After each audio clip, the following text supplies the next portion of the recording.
हमारे देश में न्याय व्यवस्था का जो सबसे बड़ा कानून है उसका नाम है इंडियन पीनल कोड, आईपीसी। अगर यहां कोई वकील मित्र बैठे होंगे तो बात उनको बहुत जल्दी समझ में आएगी। और एक दूसरा कानून है सिविल प्रोसीजर कोड, सीपीसी। और एक तीसरा कानून है क्रिमिनल प्रोसीजर कोड, अपराध दंड संहिता। तो IPC Indian penal code, CPC civil procedure code और सीआरपीसी माने क्रिमिनल प्रोसीजर कोड, ये तीन कानून हैं जो भारतीय न्याय व्यवस्था का आधार बनाए गए हैं या आधार माना जाता है। आपको मालूम है ये तीनों ही कानून अंग्रेजों के जमाने के बने हुए हैं। आईपीसी को बनाने का काम तो खुद मैकॉले ने किया था। आईपीसी की ड्राफ्टिंग मैकॉले की बनाई हुई है, इंडियन पीनल कोड, जिसको भारतीय दंड संहिता कहते हैं, जिसके आधार पर दंड की व्यवस्था होती है। मैकॉले ने अपने पिता को एक पत्र लिखा है। उस पत्र में वो कहता है कि मैंने भारत में ऐसे न्याय के कानून का आधार रख दिया है जिस पर भारतवासियों को कभी न्याय मिलेगा ही नहीं, जिसके आधार पर भारतवासी कभी न्याय पा ही नहीं सकते। हमेशा इनके ऊपर अन्याय होगा और ये अच्छा ही होगा, क्योंकि गुलाम जिनको बनाया जाता है उन पर अन्याय ही किया जाता है, उनको न्याय नहीं दिया जाता। फिर जब ढूंढना शुरू किया हम लोगों ने तो पता चला ये आईपीसी नाम का कानून जो भारत में मैकॉले ने 1860 में लाया, ये कानून अंग्रेजों ने आयरलैंड में सबसे पहले बनाया था और लगाया था। आयरलैंड को अंग्रेजों ने गुलाम बना के रखा हुआ है 1000 साल से। तो आयरलैंड को गुलाम बनाकर रखने के लिए उन्होंने एक कानून बनाया, आयरिश पीनल कोड। उसी कानून को भारत में कह दिया इंडियन पीनल कोड। आप जानते हैं आयरलैंड लिखते हैं तो ए से नहीं लिखा जाता, आई से लिखा जाता है, IRELAND, आयरलैंड। तो आयरलैंड का आई ले लिया और इंडिया का भी आई है, तो कानून वैसे का वैसे ही लगा दिया इस देश पर। जो आयरलैंड का पीनल कोड था, आयरिश पीनल कोड, वही इंडियन पीनल कोड है।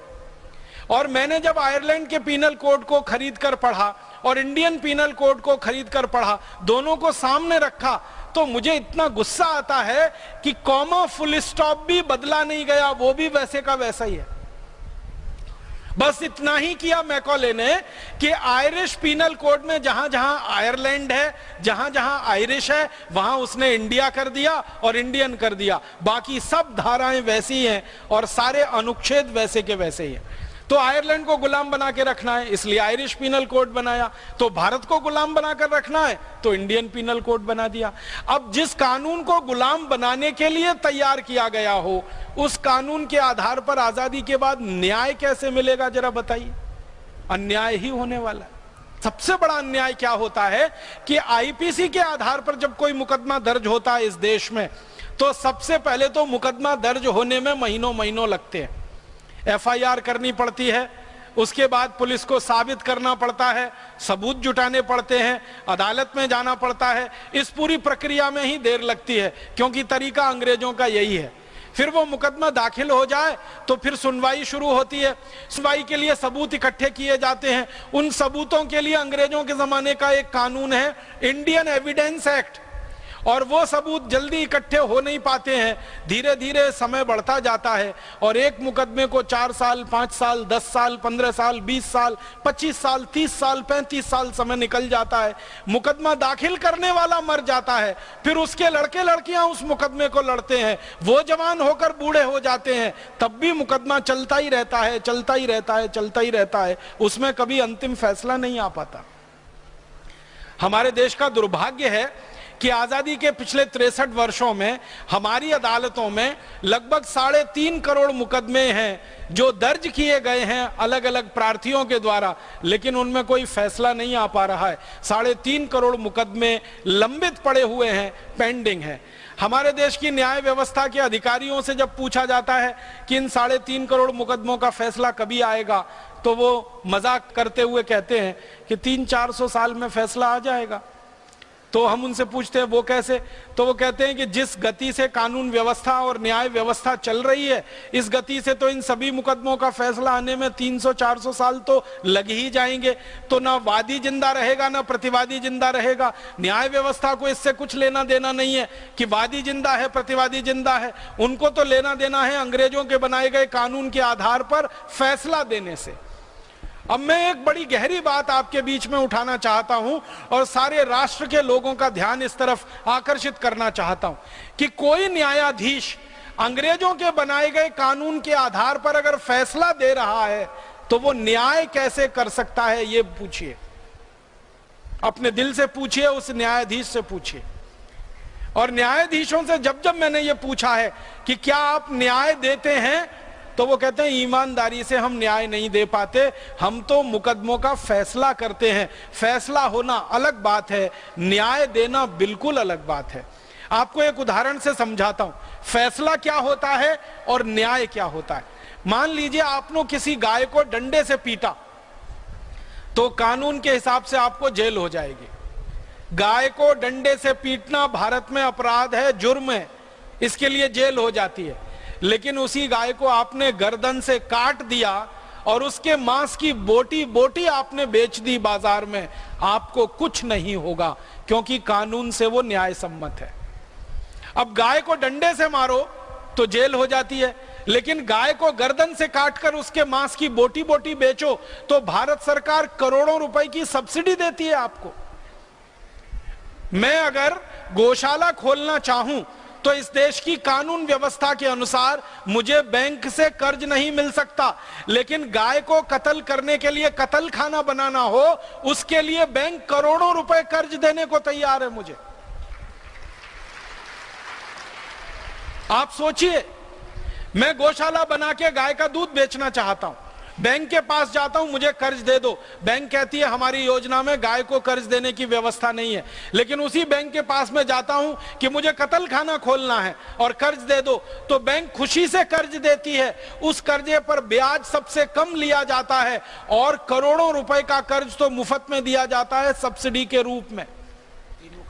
आप बताओ कि अगर मैं गाय का मांस बेचने के लिए कत्ल खाना खोलूं तो मेरे लिए कर्ज है, सब्सिडी है। गौशाला खोलूं गाय को पालन करने के लिए तो मुझे ना सब्सिडी है ना बैंक की कोई मदद है। ऐसी व्यवस्था में न्याय कहां हो सकता है। और एक उदाहरण दूं, किसी बच्चे को जन्म लेने से पहले अगर कोई मारे ना तो उसको गर्भपात कह के छोड़ देते हैं, लेकिन जन्म लेने के बाद मारे तो हत्या हो जाती है और 302 का मामला बनता है। बच्चे को जन्म से पहले गर्भ में मारा तो भी हत्या है, जन्म लेने के बाद मारा तो भी हत्या है। दोनों में सजा एक जैसी होनी चाहिए और वो फांसी ही होनी चाहिए। लेकिन जन्म से पहले मारो तो गर्भपात है और जन्म के बाद मारो तो हत्या है। इसलिए इस देश के लाखों लालची डॉक्टर करोड़ों बेटियों को गर्भ में ही मार डालते हैं, क्योंकि गर्भ में मार देने से उनको फांसी नहीं होती है। गर्भ के बाहर मारेंगे तो फांसी होने की संभावना है। 1 करोड़ बेटियों को हर साल इस देश में गर्भ में ही मार दिया जाता है इसी कानून की मदद से। अब आप बताओ कि बेटी को गर्भ में मार दो तो गर्भपात, गर्भ के बाहर आने के बाद मारो तो हत्या। अगर इन कानून के आधार पर कोई फैसला होगा तो वो न्याय दे सकता है? फैसला हो सकता है, न्याय नहीं दे सकता। इसलिए मैं बड़ी विनम्रता से भारत के सभी न्यायविदों से यह कहता हूं कि सभी न्यायाधीशों को अपना नाम बदलना चाहिए, कायदाधीश लिखना चाहिए, कानूनाधीश लिखना चाहिए। वो न्यायाधीश तो है ही नहीं, क्योंकि न्याय तो दे ही नहीं पा रहे हैं। वो तो मुकदमे का फैसला कर रहे हैं। अगर अंग्रेजी में उनके शब्दों में कहूं तो वो कहते हैं हम तो केस डिसाइड करते हैं, हम जजमेंट नहीं करते। क्योंकि न्याय देना बिल्कुल अलग है, मुकदमे का फैसला करना बिल्कुल अलग है। मुकदमे का फैसला होता है कानून के आधार पर और न्याय होता है धर्म के आधार पर, सत्य के आधार पर। धर्म और सत्य से न्याय की स्थापना हो सकती है, कानून से न्याय की स्थापना नहीं हुआ करती है। दुर्भाग्य से हमारे देश में धर्म और सत्य की सत्ता नहीं है, कानून की सत्ता है। लॉ एंड ऑर्डर की बात होती है, धर्म और न्याय की बात नहीं होती, सत्य की बात नहीं होती। तो ये अंग्रेज छोड़कर चले गए पूरी कानून व्यवस्था को, और वही ढो रहे हैं हम आजादी के 63 साल के बाद। और एक उदाहरण देता हूं, हमारे देश में बलात्कार के खिलाफ अंग्रेजों ने कानून बनाया सबसे पहला, और उस कानून में व्यवस्था यह की कि जिस मां बहन बेटी के ऊपर बलात्कार होगा, उस मां बहन बेटी को अंग्रेजों की अदालत में आकर सिद्ध करना पड़ेगा कि उसके ऊपर बलात्कार हुआ है। जिस अंग्रेज ने बलात्कार किया है उसको कुछ सिद्ध नहीं करना पड़ेगा, और जब तक सिद्ध नहीं होगा तब तक वो अंग्रेज अभियुक्त नहीं माना जाएगा, उसको पापी नहीं माना जाएगा, अपराधी नहीं माना जाएगा। ये कानून बना दिया अंग्रेजों ने। कानून बनते ही बलात्कार की बाढ़ आ गई पूरे देश में। हर गांव में, हर शहर में माताओं बहन बेटियों की इज्जत से अंग्रेजों ने खेलना शुरू किया, क्योंकि अंग्रेजों को मालूम था कि कोई भी मां बहन बेटी अदालत में यह सिद्ध कर ही नहीं सकती कि उसके ऊपर बलात्कार हुआ है। कानून की गलियां ऐसी टेढ़ी बनाई गई कि किसी भी मां बहन बेटी को यह सिद्ध करना एकदम असंभव हो जाए कि उसके ऊपर बलात्कार हुआ है। आप देखो, इससे बड़ा दुनिया में क्या अत्याचार हो सकता है कि जिसके ऊपर अत्याचार हुआ उसे सिद्ध करना है कि उसके ऊपर अत्याचार हुआ है। जिसने अत्याचार किया उसको कुछ भी सिद्ध नहीं करना है कि इसने अत्याचार किया। परिणाम यह होता था कि 100 अंग्रेज बलात्कार करते थे भारत की माता बहन बेटियों से, तो उसमें से मुश्किल से 2-3 अंग्रेजों के खिलाफ साबित हो पाता था और उनको ही सजा मिल पाती थी। 97-98 अंग्रेज बिल्कुल छूट जाते थे, बाइज्जत बरी हो जाते थे, और फिर वो दोबारा बलात्कार करते थे और फिर माता बहन बेटियों की हत्या करते थे। हमारे पास दस्तावेज हैं कई अंग्रेज अधिकारियों के, जिन्होंने अपनी पर्सनल डायरी में यह लिखा है। एक अंग्रेज अधिकारी था, उसका नाम था कर्नल नील। उसकी डायरी है, उसकी डायरी के कुछ पन्ने हैं फोटोकॉपी के रूप में। उसमें वो लिख रहा है कि जहां जहां मेरी नियुक्ति हुई भारत में, उसकी नियुक्ति कई जगह पर हुई थी। वाराणसी में वो रहा, इलाहाबाद में वो रहा, बरेली में वो रहा, दिल्ली में वो रहा, बदायूं में रहा, कई जगह उसकी नियुक्ति हुई। तो कर्नल नील अपनी डायरी में लिख रहा है कि जहां जहां मेरी नियुक्ति हुई, कोई दिन ऐसा बाकी नहीं गया जब मैंने किसी भारतीय मां बहन बेटी का शील हरण नहीं किया। ये नील की डायरी के अपने लिखे हुए शब्द हैं। आप सोचिए कितने हैवानियत वाले थे ये सब अंग्रेज, और ये सब किया उन्होंने कानून की मदद से किया। बलात्कार का कानून ऐसा बना दिया कोई भी मां बहन बेटी सिद्ध ही ना कर सके और किसी भी अंग्रेज को उसमें सजा ना मिल सके। अब मुझे बहुत बड़ा दुख है, अफसोस है कि ये कानून आजादी मिलने के 15 अगस्त 1947 को जला डालना चाहिए था, ये खत्म कर देना चाहिए था, लेकिन यही कानून आजादी के 63 साल के बाद भी चल रहा है। और आज भी इस देश में माताओं बहन बेटियों से बलात्कार हो रहे हैं, और माताओं बहन बेटियों को अदालत में सिद्ध करना पड़ रहा है कि उनके खिलाफ अत्याचार हो रहा है। अत्याचार करने वाले को कुछ सिद्ध नहीं करना पड़ता अदालत में, ऐसी कार्यवाही होती है। आप जानते हैं, किसी भी मां बहन बेटी को खुलेआम सरेआम जवाब ऐसे सवाल पूछें कि उसके साथ बलात्कार हुआ या नहीं हुआ, वो अगर सभ्य है, थोड़ी भी सुसंस्कृत है, जवाब नहीं दे सकती है, उत्तर नहीं दे सकती है, और उसके मौन का फायदा उठाकर ये कानून हमारे देश की करोड़ों मां बहन बेटियों से खिलवाड़ करता है।